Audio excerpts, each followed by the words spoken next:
Baby. I've had that song stuck in my head the whole time. Baby, baby, baby. Hey, what's going on, everyone? Welcome to a new episode of Mostly Wrong Opinions. I am Tyrone. That is Devin. Wait! Before you become one of the biggest musical artists of all time, you wear mascara, but it's freaking cool and you hit that subscribe button, all right? Now, we got a double feature rewind episode for you today where we're featuring Michael Jackson's Moonwalker versus Prince's Purple Rain, Purple Rain.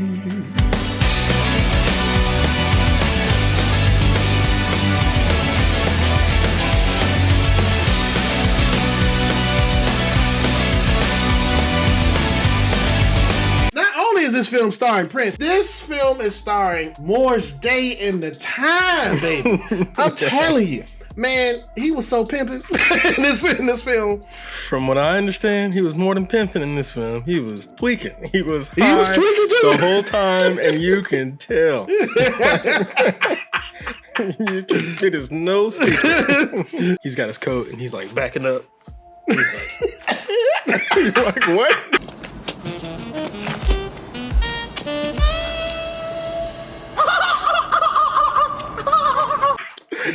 Yeah, so somebody in the alley, when they were in the alley. Way off. And what I noticed about this film, one, everyone in this film is an artist, a musician, and the drama in this thing is heavy. Okay?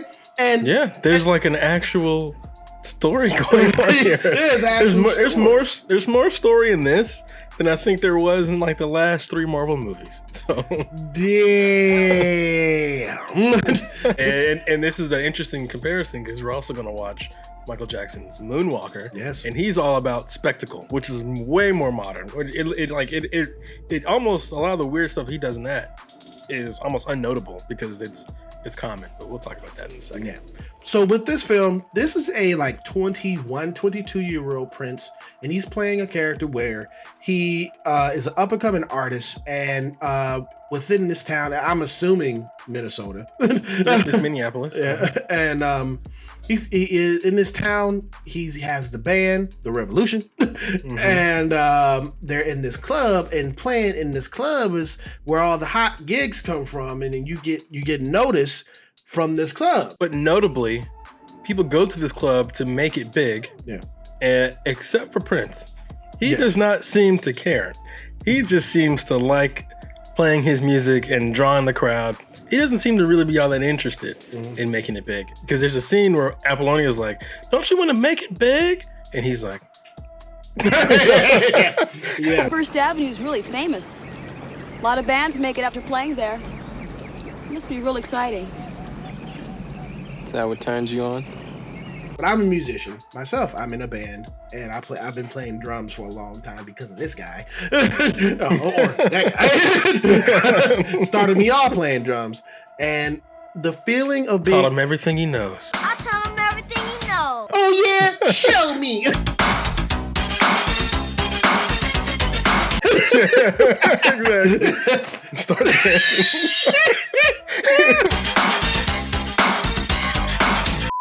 At this point, when the movie starts, Prince is already a local celebrity. He's already feels larger than life, and all the women are like, "Oh my God, Prince!" And I kind of noticed this thing where he hides his eyes. Like, this has got to be the 3rd or 4th time I've seen this film, and you're right. And so he wears these reflective sunglasses, and the first time he sees Apollonia, they kind of run into each other, and they're like nose to nose, and he looks vulnerable and scared. Yeah, but this nigga just gets behind her.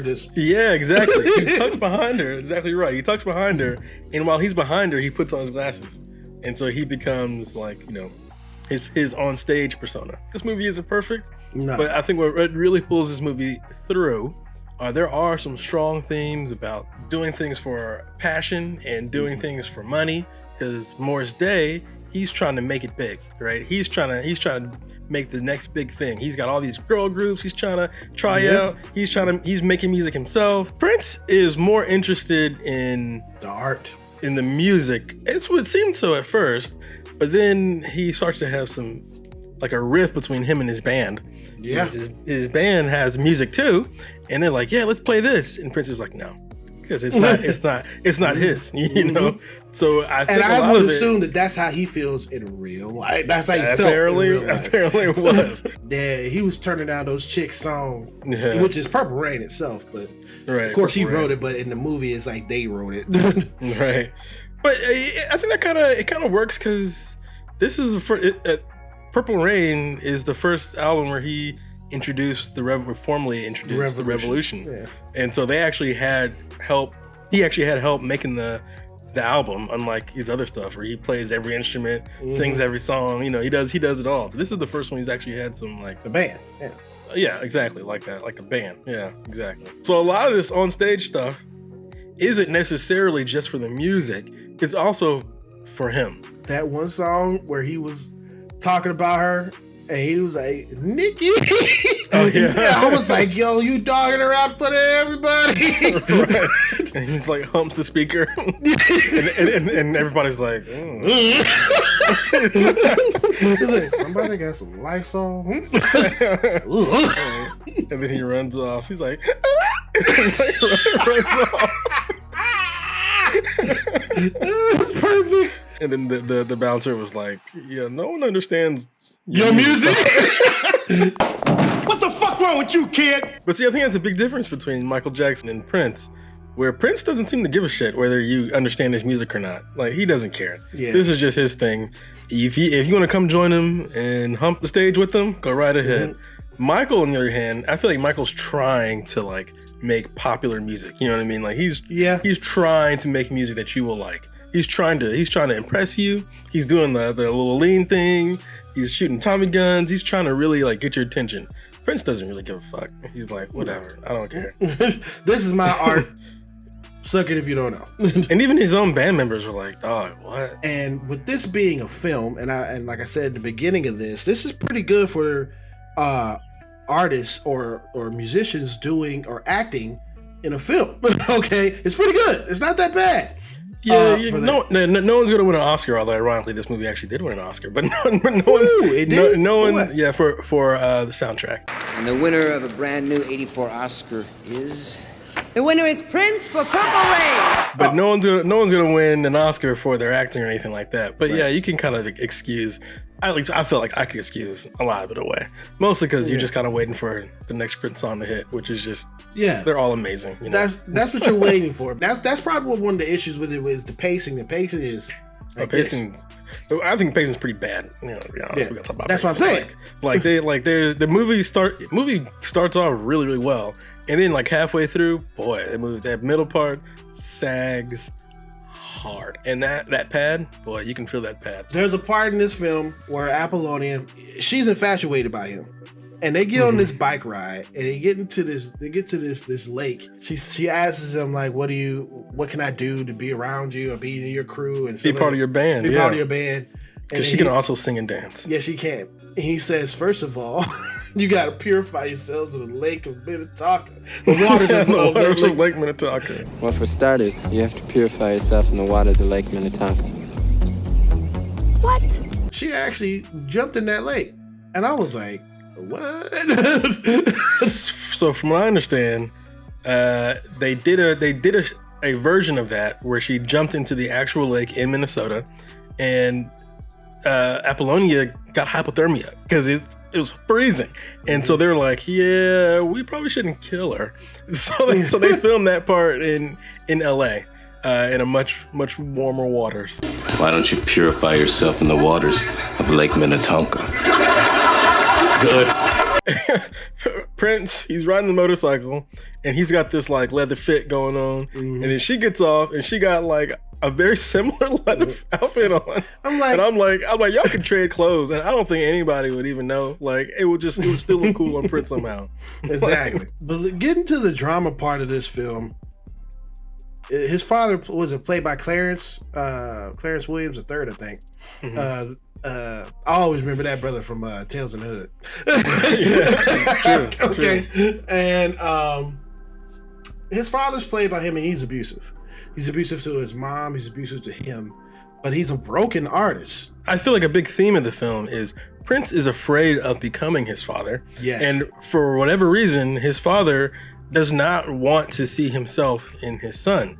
And throughout the film, I feel like Prince is trying to prove that he's not his dad while accidentally proving that he is his dad. He's the exact same guy, right? Because, yeah, his father is abusive to his mother, but then Prince is physically abusive to Apollonia. Yeah. He slaps her around and yells at her. But really, there was no difference because they both wrote their music down.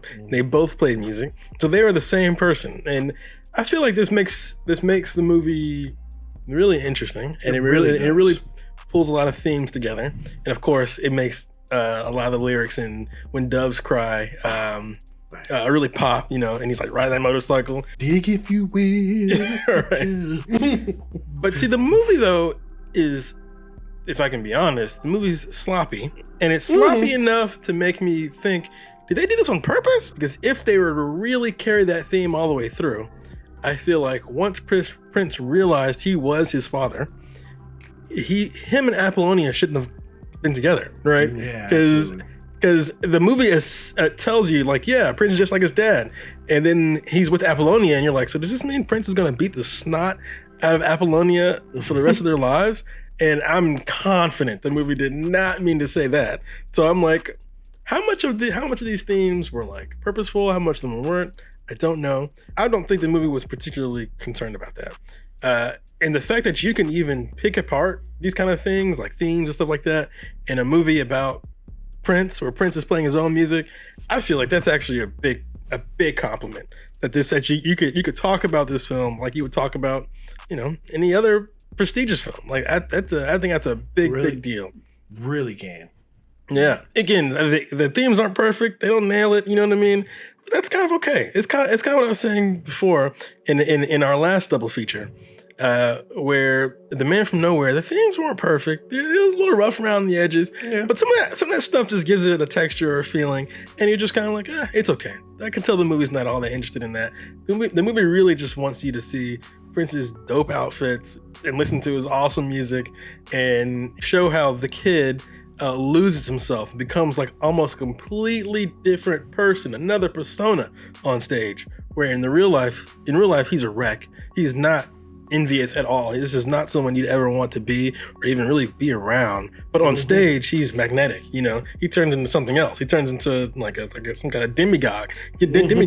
So I think that's what the movie is trying to get across. Yeah. And those kind of things get across perfectly clear. So I think this was a really good movie. Being that I am a fan of Prince, okay, a fan of musicianship, and he is one of the leaders of musicianship.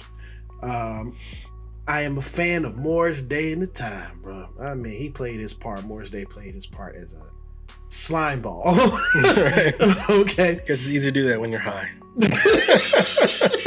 Cocaine's not a drug. Yeah, man. I'm gonna flat out and give this movie a B, dog. B? Okay. If I want to be clear. So from a movie standpoint, it's pretty good. You know what I mean? Yeah. It's pretty good. It's in the middle. I give the movie probably a C+. But if I were to just like cut this up into just like the strongest pieces and just like play the music, I mean, this movie will get an A. You know what I mean? Right. But unfortunately, there is a movie surrounding this awesome soundtrack, and so you can't just isolate just the music. So you recommend it? Absolutely. I was really lucky in that I had never seen this film prior to Prince's death. Never seen it. Really? And I got lucky because when Prince died, they re-released Purple Rain in the theater. So when I saw it in a crowded theater with awesome speakers, and then like the music was just like shaking everything, and I was jumping. Like, man, yeah, I felt like I was at a Prince concert. And I feel like that is just like a fantastic way to be introduced to this film. So it's a shame I didn't watch it before, but man, I'm glad I saw it the way I saw it. The C+ that I'm giving it does not reflect how good the music is. It only reflects how the movie is. The film, right? Just like as a movie, it's fine. You know what I mean? But goddamn, Prince made a movie about his own album, and it ended up like pretty freaking good. Well, I recommend this film Devin recommends this film. I gave this film a B. Devin gave this film a C+. And it doesn't, reflect anything on the music, of course. No. Go ahead and see Purple Rain. Purple Rain, Purple Rain. Game. Blouses. And now for our second feature here, it is Michael Jackson's Moonwalker.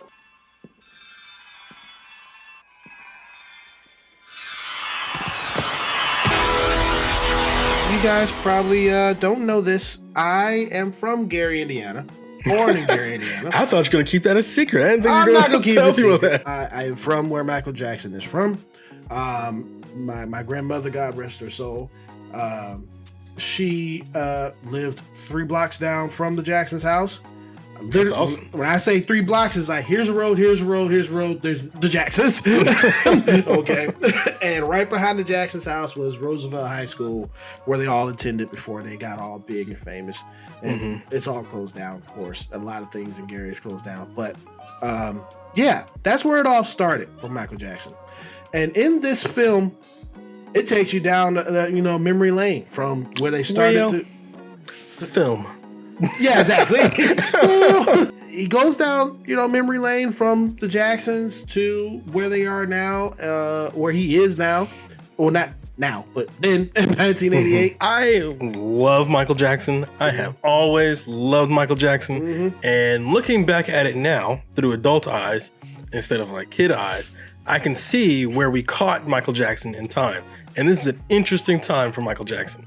Michael Jackson has already changed the world 5 times, right? he's like 26 or something like that, and the world has spun on every single move he's ever done. He was a child star, came back as an adult star. He's into the moonwalk. He has dropped the greatest album of all time, Thriller, right? And here we are on the precipice of him, or just maybe not precipice, but just after he's dropped the follow-up to the greatest album of all time, which is Bad. Michael Jackson's album Bad, shockingly, was not perfect, and everybody's like, what? So and this is a very interesting time for Michael.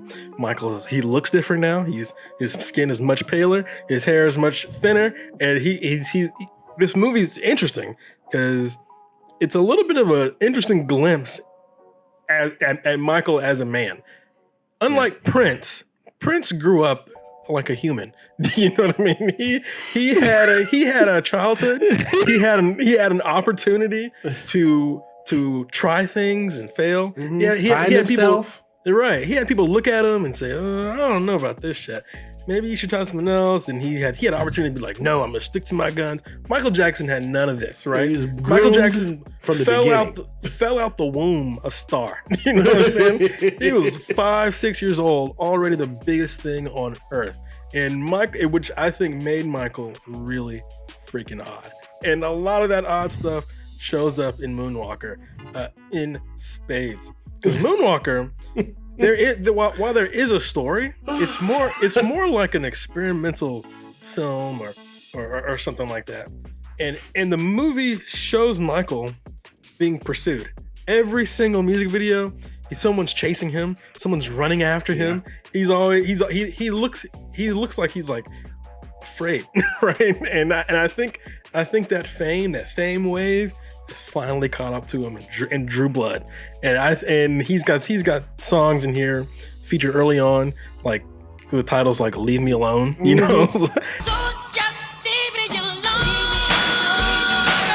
And then when he shows people in the public, they're all fat and ugly, and they're trying to snap pictures of him. And he's like, Michael Jackson! And he's trying to hide his face. They got teeth. Yeah, exactly. They look nasty. Teeth. Exactly.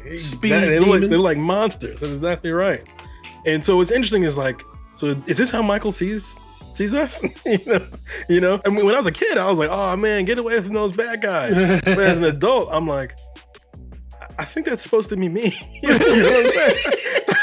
Like, I think that's about that is hilarious. That is such a great observation. Every time Michael Jackson shows up, they expect him to change everything, and so you can kind of feel a little bit of desperation here too.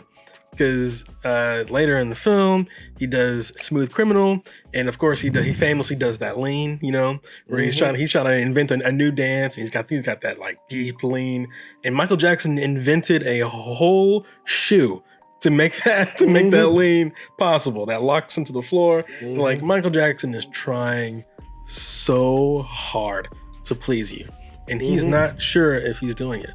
And I think that's really interesting to watch that right after Prince's Purple Rain, where Prince doesn't give a fuck. With Michael Jackson, yes, he's trying to please you, but he's doing it with style and confidence. Okay.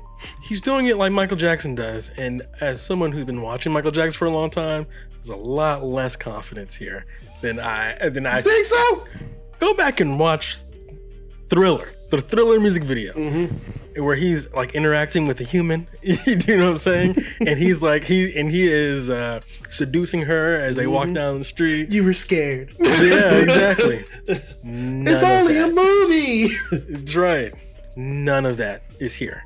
None of it. This guy is with the kids, man. With the kids. I'm about to say, he has fully retreated back into his king persona, and he really doesn't talk to any adults at all. He really doesn't have any conversations with any adults other than leave me alone.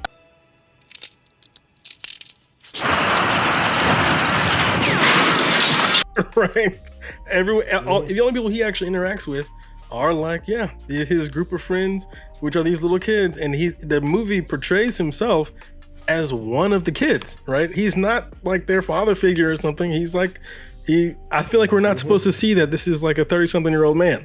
Like I think he sees himself as a child. And again, as an adult watching Moonwalker comes across as more sad to me than I ever remembered. It does. It does. I mean, you're right, and because when you get into like, I guess the meat and potatoes of this thing, that he's with these kids. I don't understand the reasoning why he's with these kids. He's just hanging out with these kids. These are just his friends. It's two white kids and this and black their dog. kid. And the black kid from Sandlot. The story loosely is Michael Jackson's already the biggest star in the world, and he seems to only be happy when he's hanging out with his friends, which are these little kids. And one day, the dog runs away with the ball, and they're chasing the dog, like, oh, come back here, Scrappy, or whatever the fuck the dog's name is. And the dog discovers some sort of drug den where Joe Pesci, he's like, bugs and drugs. he's trying to sell drugs to all the children in the world. Children. Bugs and drugs. Smooth operation. That's what I got. Smooth operation. And Michael Jackson's like, do you know what? Selling drugs to children. It's bad. This is bad, right? Compare the themes for a Moonwalker to the deep themes in Purple Rain. Like, Moonwalker is beyond surface level. But yeah, so Michael Jackson stumbles upon this drug den. Joe Pesci finds him and is pursuing him. And he's ducking inside clubs. That's what that 30s club is, somewhere he was trying to hide in. So, and it's mostly it's just moving from music video to music video while Michael Jackson turns into a freaking car.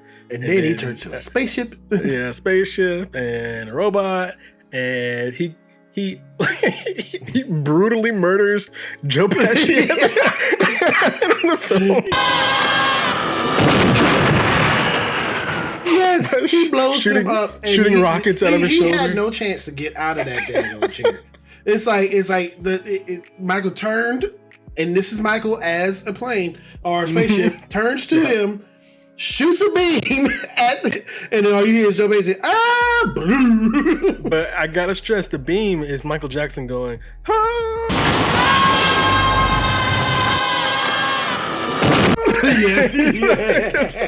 So this is a very weird movie, yo. But all this stuff is the imagination of a child. That's exactly right. Nailed it. Boom. That's exactly right. Yeah, and that's why I think I see where your thing is. Like he was drifting away from adulthood. and just like reality. Like Yeah. he is in full retreat mode. And in those images of him running down those dark alleys, I really think that's how Michael Jackson felt at that time. Like he was being pursued. And now, like you said, I think you nailed it. He's using his childlike imagination, imagining that he's some sort of a superhero, and defeating his enemies. And just think about it. Michael Jackson could have dispensed of Joe Pesci anyway. But for him to like brutally blow him up in front of some children, like, okay. They're like, yeah. Another weird thing about the film, like right after he, blows Joe Pesci to bits, and the kids want him to come back, and they wish upon a star, and he comes back. Right. This was after he turned into the plane, right? Yeah. Okay. Right. After he turns to the spaceship, and he comes back. Mm-hmm. They walk down this alley. They go into the 30s club, and the 30s club turns into backstage at a modern concert. Right, yeah, modern for 1988. Modern for 1988. Yeah. Mm-hmm.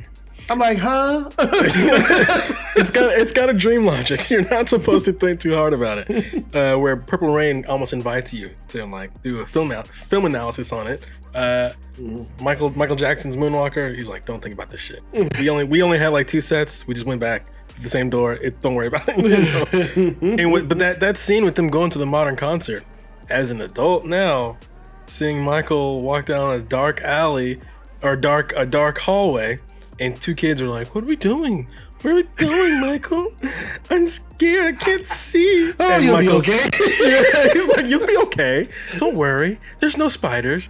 That shit it does not look good, yo. Oh my God, Michael, Jesus. Yeah, you jump back to. Go around this way. It's unnotable now that Michael is dancing with a claymation bunny. Right. But at the time, this is like a mixed media thing. So this is around the same time as Roger Rabbit. Yeah. So this was some pretty cutting edge shit. It really was. Right? To animate a claymation thing to keep up with Michael, that's really interesting. And then towards the end, when he turns into the Transformer, he's using all kinds of really interesting effects. It looks like CGI. It's not. I think it's like hand drawn. But like he's using some really interesting effects. Like Michael's really pushing the limits for 1988 filmmaking.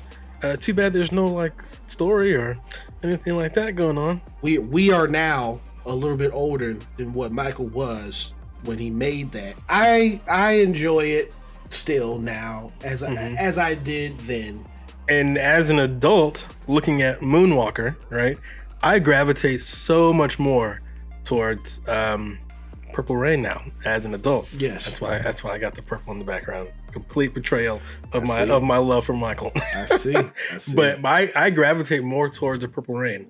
I'd watch Purple Rain 100 times before I watch Moonwalker again. I would cut Moonwalker into pieces and watch the videos, but I wouldn't watch Moonwalker the film unless I had to for most wrong opinions. But with my rating of this film, as of through my eyes now, I'm gonna have to give this film a C. And looking at, like I said, it's like you're watching a Looney Tunes episode happen in front of you in live action. Like I said, I can go back and, like you said, you can go back and watch freaking Purple Rain millions of times. But with this from a film aspect, I can't go back and watch this millions of times. I like your C, but I'm gonna knock it down and give it a C-. A genuinely bad film. Even though it's like an experimental thing, it's genuinely bad. Even some scenes with Michael Jackson with the kids are downright disturbing as it through adult eyes. But damn, yo, I just like the music. It pulls this shit film straight out of the muck. That was gonna be my thing. I was gonna say. In both of these films, what saved the film itself is the genius artistry of both of these artists and musicians. I really appreciated that Prince was able to portray himself in such a vulnerable position like he did. With his parents fighting, with him beating his girlfriend, and realizing that was wrong. Like, Prince portrayed himself as a human, probably because he was a fully formed human. Yeah. Michael portrays himself as a robot. Do you know what I'm saying? And he does not come across as a guy. at any point in this film. Even when he's trying to look like a guy, he's with like some children, and he never quite looks right. I also watched Michael's Bad video as well, directed by Martin Scorsese. Yes, this is where Michael's genius is here, right? Mm-hmm. Michael surrounds himself with some really interesting people, like freaking Martin Scorsese. He discovered Wesley Snipes. Mm-hmm. Like, what? Absolutely insane. And there's an actual movie there. There's an actual story there. There are actual themes there. I feel like that's more comparable to Purple Rain than Moonwalker. Michael Jackson, I love his music, and I liked the individual music videos that are in here. Yeah. But as a collection, as a whole, man, this thing is held together with like duct tape and gum. Like, this is barely duct tape, a movie. Gum, and the spirit of childhood. That's right. On July 7th, these 5 brothers will begin their summer tour of one-nighters. He is, but exactly. But let's thank you for clicking on this video. This was a great double feature that we did. Both icons who will greatly be missed in their music and their legacy. But if you can do us a favor, click that subscribe button right down there. You know what I'm saying? It's big and red. We really would appreciate that, all right? And if you liked our review on both of these films, hit that thumbs up. It really does help out the channel. Or you can hit the thumbs down, whatever you choose. It is your opinion. But just remember one thing, it is mostly wrong. See you guys in another awesome video.